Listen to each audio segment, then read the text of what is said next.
पहले कभी भी लोन नहीं लिया हुआ है, आपका सिविल स्कोर बिल्कुल ही जीरो है, आपका कोई भी रीपेमेंट ट्रैक रिकॉर्ड नहीं है, तो आप बिल्कुल सही जगह पे आए हैं। ये वीडियो आपके लिए है दोस्तों, अगर आपने पहले कोई भी लोन नहीं लिया, आपका जो सिबिल स्कोर है वो ज़ीरो है और किसी भी कंपनी से पहले आपका कोई भी लोन नहीं चल रहा है, तो बिल्कुल सही बैंक में आप लोन अप्लाई करने जा रहे हैं और बिल्कुल सही वीडियो पे आपने क्लिक किया है। तो यहाँ पे आज हम बात करने जा रहे हैं यूनियन बैंक ऑफ इंडिया की। इस बैंक से आप लोन किस तरह से ले सकते हैं और यहाँ पे अलग-अलग लोन आपको आपकी अलग-अलग ज़रूरतों के लिए मिल जाता है। जैसे कि आपकी पर्सनल ज़रूरतों के लिए आपको रिटेल लोन या पर्सनल लोन मिल जाएगा। सैलराइड, सेल्फ एम्प्लॉयड और और भी जो डॉक्टर हैं, लॉयर हैं, जो कि अपना खुद का काम करते हैं, उनको अलग से लोन की सुविधा मिल जाती है। एमएसएमई लोन मिल जाता है, जो कि छोटे उद्योग अगर आप कोई लगाना चाहते हैं, उसके लिए लोन मिल जाएगा। जो पेंशनर हैं, उनके लिए यहाँ पे अलग से सेक्शन है, एजुकेशन के लिए लोन मिल जाएगा। बेसिकली आज हम बात करने जा रहे हैं रिटेल लोन की, तो रिटेल लोन पे हम यहाँ पे क्लिक कर लेते हैं। तो रिटेल लोन पे अगर हम यहाँ पे क्लिक करते हैं तो यहाँ पे हमें सबसे पहले तो अपना प्रोडक्ट फीचर का एक ऑप्शन यहाँ पे मिल जाता है। इस पे आपने क्लिक करना है। यहाँ पे आपको 3 ऑप्शन मिल जाएंगी, union home loan, personal loan, miles loan. तो यहाँ पे हम पर्सनल लोन के सेक्शन में जाएंगे तो सबसे पहले यूनियन पर्सनल लोन सैलराइज, तो इस पे हम क्लिक करेंगे। तो यहाँ पे टर्म एंड कंडीशंस यहाँ पे इन्होंने बता रखी हैं।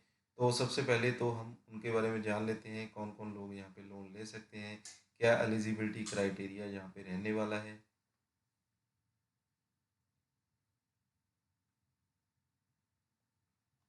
तो यहाँ पे जो रीपेमेंट का टाइम मिलेगा वो ज़्यादा से ज़्यादा 5 साल का आप ले सकते हैं, यानी कि 60 महीने तक का।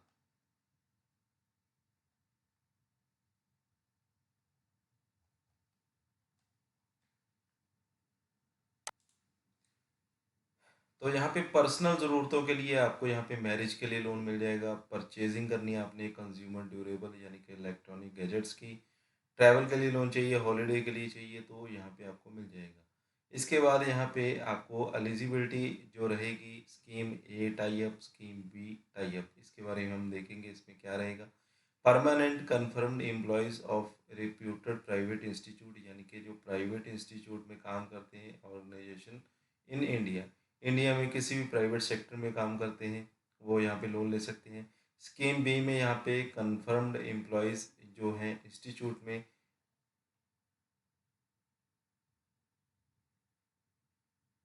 और स्कीम बी में नॉन टाई अप में जो परमानेंट कन्फर्म्ड एम्प्लॉयज़ हैं रेप्यूटेड प्राइवेट इंस्टीट्यूट्स में, ऑर्गेनाइजेशन इन इंडिया, तो यहाँ पे एप्लीकेंट में और may not maintain salary account with us, यानी कि अगर आपका यूनियन बैंक में सैलरी अकाउंट है तो आप यहाँ पे लोन ले सकते हैं। अगर आपका यूनियन बैंक में सैलरी अकाउंट नहीं है तो यहाँ पे आप लोन नहीं ले पाएंगे। यहाँ पे दोस्तों अगर आपका सैलरी अकाउंट है या सैलरी अकाउंट नहीं है तो भी यहाँ पे आप लोन अप्लाई कर सकते हैं। इसी तरह से scheme B non tie up में the applicant should be customer for the bank for at least 6 month, यानी कि ये जो बेनिफिट्स मिलेंगे वो उनके लिए जो कि 6 मंथ पुराने इस बैंक के कस्टमर हैं। Applicant should necessarily maintain salary account with us, यानी कि उनका जो सैलरी अकाउंट है इसी बैंक में होना चाहिए। इसके बाद स्कीम ए में मिनिमम मंथली ग्रॉस सैलरी 15,000 रुपये पर मंथ, दिल्ली मुंबई कोलकाता चेन्नई में 20,000 होनी चाहिए, और अगर आप अदर सिटीज़ से हैं तो 15,000 होनी चाहिए। इसी तरह से मिनिमम मंथली ग्रॉस सैलरी 15,000 रुपये आपकी नॉन मेट्रो सिटीज़ में, और मेट्रो सिटीज़ में 20,000 रुपये यहाँ पे होनी चाहिए। मिनिमम अमाउंट कोई भी लिमिट नहीं है यहाँ पे। मैक्सिमम क्वांटम स्कीम 8 में, maximum quantum scheme A tie up में 15 लाख रुपए तक का लोन आप ले सकते हैं। मैक्सिमम क्वांटम स्कीम बी में 5 लाख रुपए तक का लोन ले सकते हैं। तो ये दो डिफरेंट टाइप ऑफ स्कीम्स यहाँ पे मैंने आपको बताई हैं। Existing borrower with a satisfactory repayment record of 2 year, 15 lakh का लोन उनको मिलेगा जो कि 2 साल पुराने कस्टमर हैं और उनका जो अकाउंट है वो बहुत ही अच्छा चल रहा है, सेटिस्फैक्ट्री है, वो बैंक के अच्छे कस्टमर्स हैं, उनको ज़्यादा लोन यहाँ पे दिया जाता है, तो नेचुरली बात है उनको ज़्यादा ही दिया जाएगा। तो फैसिलिटी यहाँ पे टर्म लोन की मिलेगी, मिनिमम एज 18 साल होनी चाहिए, maximum 1 year prior to retirement age, यानी कि मानकर चलिए आप 59-60 एज आपकी होनी चाहिए।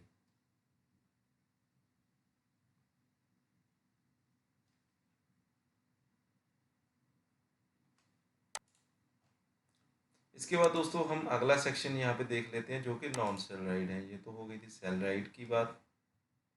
तो नॉन सैलराइड में इंडिविजुअल जो कि रेगुलर सोर्स ऑफ इनकम है, जिनका मिनिमम एज एप्लीकेंट की 25 ईयर होनी चाहिए, उसमें 18 साल थी, और मैक्सिमम पॉसिबल जो रीपेमेंट का टाइम है वो से 75 ईयर यहाँ पे हो सकता है, यानी कि 75 साल की उम्र तक यहाँ पे आप लोन ले सकते हैं। और यहाँ पे इन्होंने बता रखा है कि मैंडेटरी है कि 24 महीने पुराना कस्टमर होना चाहिए जो कि नॉन सैलराइड है बैंक का। और यहाँ पे अगर आपका बैंक अकाउंट नहीं है तो यहाँ पे लोन नहीं मिल पाएगा अगर आप नॉन सैलराइड कैटेगरी में आते हैं।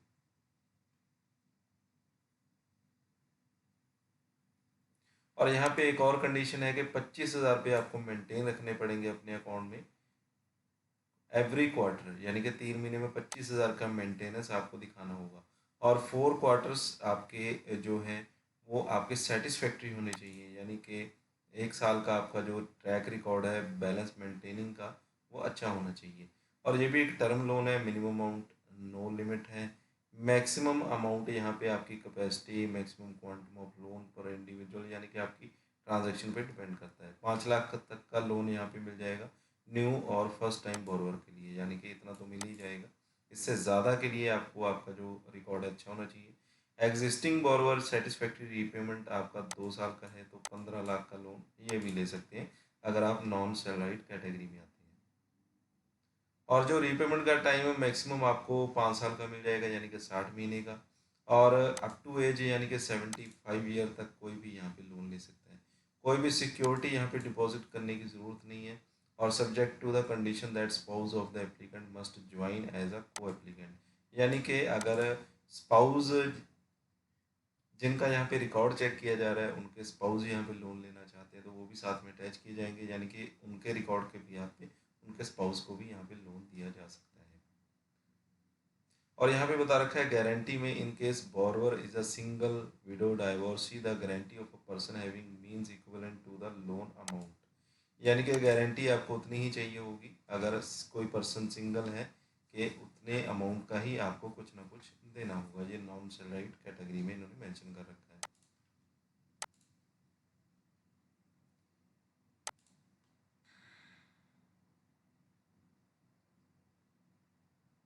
इसके बाद तीसरा जो लोन है जो कि पर्सनल कैटेगरी में आता है वो है स्पेशल रिटेल लैंडिंग का।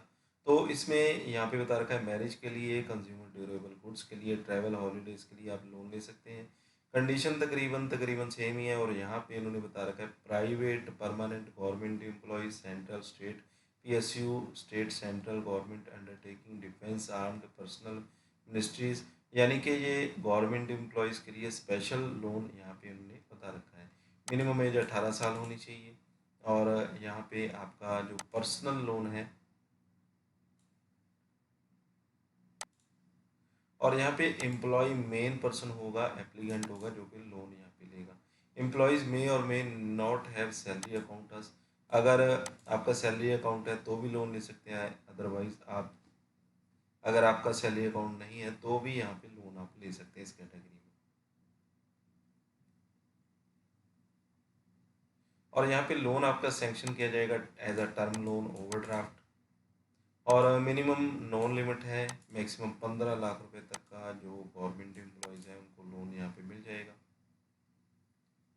और जो टर्म लोन है उसमें रीपेमेंट का टाइम 60 मंथ का आपको यहाँ पे मिल जाएगा।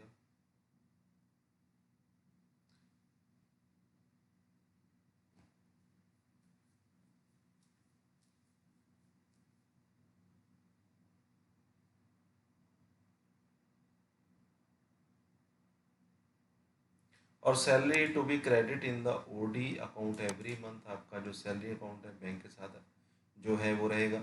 और इसके बाद interest should be serviced on monthly basis पे आपका जो इंटरेस्ट है वो आपके अकाउंट में से ही काट लिया जाएगा। No moratorium period is allowed, जैसे कि कोरोना में हो गया था उसके बाद सभी बैंक्स ने ये कंडीशन लगा दी है कि अगर किसी को मोरेटोरियम चाहिए तो उसके लिए वो लोन नहीं देंगे।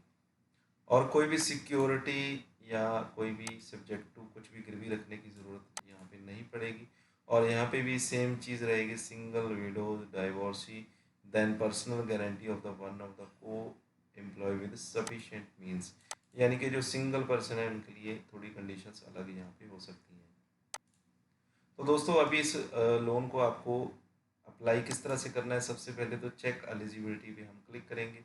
तो यहाँ पे सबसे पहले तो आपने अपना लोन सेलेक्ट करना है, कौन सा लोन लेना चाहते हैं, डेट ऑफ बर्थ आ जाएगी। इसके बाद आप सैलराइड हैं, सेल्फ एम्प्लॉयड हैं, यानी कि सैलराइड का सेक्शन ही आ रहा है। ग्रॉस इनकम आपकी कितनी है यहाँ पे डाल देनी है, एग्जिस्टिंग अगर कोई ईएमआई चल रही है तो यहाँ पे बता देंगे। अदर डिडक्शन कोई हो रही है या इनकम टैक्स की डिडक्शन हो रही है, नेट इनकम यहाँ पे बता देंगे। लोन की डिटेल यहाँ पे आ जाएगी। और इसके बाद आपकी जो एलिजिबिलिटी है वो यहाँ पे चेक की जाएगी, whether able to provide employ undertaking, यहाँ पे येस और नो अपनी कंडीशन के हिसाब से आप कर सकते हैं। चेक एलिजिबिलिटी पे क्लिक करेंगे तो आपकी एलिजिबिलिटी चेक कर ली जाएगी और आपको बता दिया जाएगा कितना लोन बैंक आपको यहाँ पे दे सकता है।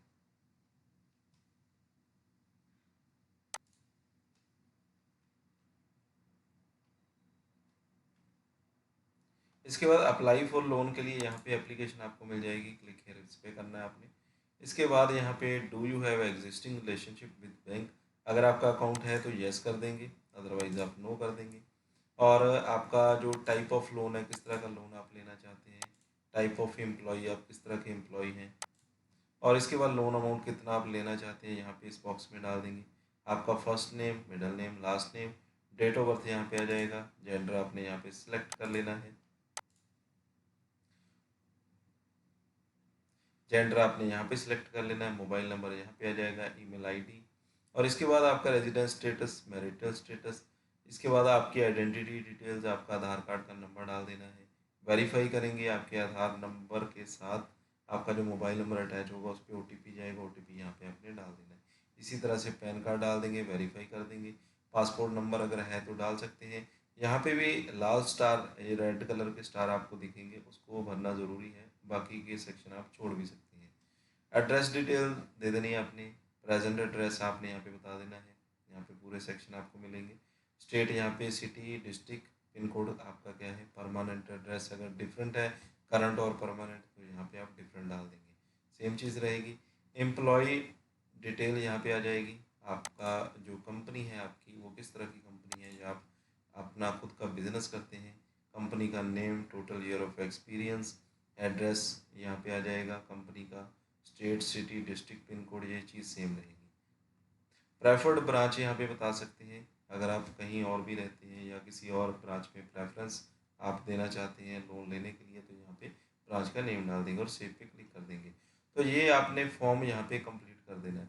इसके बाद दोस्तों आपका एक ट्रैक नंबर यहाँ पे इशू कर दिया जाएगा और उसी ट्रैक नंबर के बिहाफ पे आपको बैंक की तरफ से कॉल आएगी। तो उस पर आपसे पूरी जो डिस्कशन है वो की जाएगी, कितना लोन आपको चाहिए, जो भी आपके कंफ्यूजन वगैरह होंगे वो भी आपको कस्टमर केयर के द्वारा बताए जाएंगे। टोल फ्री नंबर यहाँ पे आपको एक स्क्रॉल लाइन यहाँ पे दिख रही होगी, तो टोल फ्री नंबर यहाँ पे भी मिल जाएगा। अगर आप खुद कॉल करना चाहते हैं, पहले फॉर्म भर लीजिएगा उसके बाद ही कॉल कीजिएगा, अदरवाइज फॉर्म भरेंगे तो आपको कॉल खुद ही आ जाता है। 24 घंटे का टाइम होता है बैंक के द्वारा, वर्किंग आवर्स में आपको कॉल आ जाता है। तो उस कॉल पे ही आपने पूरी अपनी डिस्कशन कर लेनी है, उसके बाद आपको आपकी एलिजिबिलिटी के हिसाब से बता दिया जाता है। उसके बाद आपने ब्रांच विज़िट करना होता है, ब्रांच विज़िट करके वहाँ पे डॉक्यूमेंट सबमिट करने हैं जो भी आपके नियर बाय ब्रांच है। उसके बाद आपका जो लोन है वो आपके अकाउंट में डाल दिया जाता है। तो इसके बाद का जो प्रोसेस है आपको बैंक में पूरा करना होता है। अगर बैंक आपको फैसिलिटी देता है कि आपके घर से डॉक्यूमेंट कलेक्ट कर लिए जाएंगे या और भी कोई फैसिलिटी दी जा रही है तो ये आपको बैंक में ही पता चलेगा, वही आपको बता पाएंगे। मैं सिर्फ आपको यहाँ पे ऑनलाइन प्रोसेस ही बता सकता हूँ कि इतना प्रोसेस यहाँ पे ऑनलाइन रहता है। तो ये थी दोस्तों आज की वीडियो। उम्मीद करता हूँ कि आपको बहुत सारी जानकारी यहाँ पे मिल चुकी होगी कि आप एलिजिबल हैं लोन लेने के लिए या नहीं, आपको अप्लाई करना चाहिए या नहीं करना चाहिए, क्योंकि सभी कंडीशंस इन्होंने यहाँ पे बता रखी हैं। तो अगर आप अप्लाई कर सकते हैं, एलिजिबिलिटी आपकी बनती है, तो आप जल्द से जल्द अप्लाई करके बैंक में पहुँच पहले कॉल अटेंड कीजिएगा, उसके बाद बैंक पहुँच अपना जो लोन है वो कलेक्ट आप कर सकते हैं। तो चलिए दोस्तों, आज की वीडियो में बस इतना ही। वीडियो अच्छी लगी हो वीडियो को लाइक और शेयर ज़रूर कीजिएगा। इसी तरह की जानकारी मैं आपके लिए लेकर आता रहता हूँ। चैनल को सब्सक्राइब कर लें, और साथ में दिए गए बेल आइकन को ज़रूर दबा दें।